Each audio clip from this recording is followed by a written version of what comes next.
मुस्लिमों का कब्रिस्तान या पांडवों का लक्षागृह, इधर राम मंदिर में खुदाई में निकली मूर्ति, उधर बागपत में हुआ बवाल। 4500 साल पुराना इतिहास, महाभारत से जुड़े तार, पांडवों की बनाई सुरंग या दुर्योधन के रचे षड्यंत्र के सबूत। राम मंदिर के लिए दशकों तक अदालत में लड़ाई लड़ी, रोज भगवान राम के अस्तित्व के सबूत देने पड़े। हिंदुस्तान में सनातन के सबसे बड़े पुरोधा की जन्मभूमि के लिए उनके भक्तों को रोज अग्नि परीक्षा से गुजरना पड़ा। काशी विश्वनाथ मंदिर के लिए अलग से अदालत लगी। मथुरा में कृष्ण जन्मभूमि पर विवाद है। आगरा की जामा मस्जिद की सीढ़ियों के नीचे श्री कृष्ण के विग्रह दबे होने का दावा, और अब बागपत में महाभारत काल के लाक्षागृह पर सवाल। अगर उन मंदिरों की लिस्ट बतानी शुरू कर दें जिन्हें मुगल काल में बर्बाद कर दिया गया और उनकी जगह मस्जिदों और दरगाहों ने ले ली, तो घंटों बीत जाएंगे। लेकिन फिलहाल हम बागपत पर रहते हैं। यहाँ पर एक टीला है जिसके नीचे सुरंग है। हिंदू मानते हैं कि वो महाभारत काल का वही लाक्षागृह है जिसे दुर्योधन ने पांडवों के लिए बनवाया था। लाक्षागृह अगर आपके समझ में नहीं आ रहा है तो ये एक तरीके का घर ही था जिसे लाख चर्बी, सूखी घास और मंजू जैसी चीजों से बनाया गया था,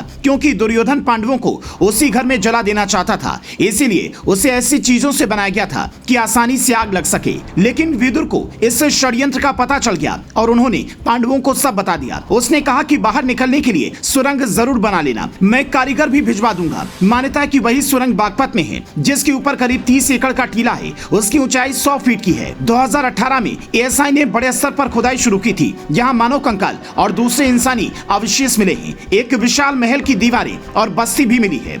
लेकिन फिर भी मुस्लिम पक्ष बोल रहा है कि ये उनका कब्रिस्तान है। 53 साल पहले 1970 में बरनावा के रहने वाले मुकीम ने यह मुकदमा दायर किया था और लाक्षागृह गुरुकुल के संस्थापक ब्रह्मचारी कृष्णदत्त महाराज को प्रतिवादी बनाया था। मुकीम का दावा है कि टीले पर शेख बदरुद्दीन की मजार है और एक बड़ा कब्रिस्तान मौजूद है। अब ना तो कृष्णदत्त महाराज जिंदा हैं, ना ही मुकीम। दोनों की तरफ से उनके सबऑर्डिनेट अब केस लड़ रहे हैं जिस पर जिला अदालत को 12 सितंबर को फैसला देना था। लेकिन अब 23 सितंबर तक का इंतजार और बढ़ गया है। अदालत, वाद विवाद सब अपनी जगह, लेकिन सनातनी अब सवाल ये कर रहे हैं कि आखिर हिंदुस्तान में हिंदुओं को अपने मंदिर और भगवान के स्थानों के लिए भी दशकों तक अदालतों के चक्कर काटने पड़े, बार बार भगवान के अस्तित्व का सबूत देना पड़ा, और फिर भी कहा जाए हिंदू असहिष्णु हो गया है। तो बताइए सहिष्णुता क्या होती है? आपको जानकर हैरानी होगी कि कितने मंदिरों की केस अदालतों में चल रही हैं। ज्ञानवापी और मथुरा जैसे मामलों की जानकारी तो आपको होगी, लेकिन क्या आप जानते हैं कि बेंगलुरु की ईदगाह मैदान पर विवाद है,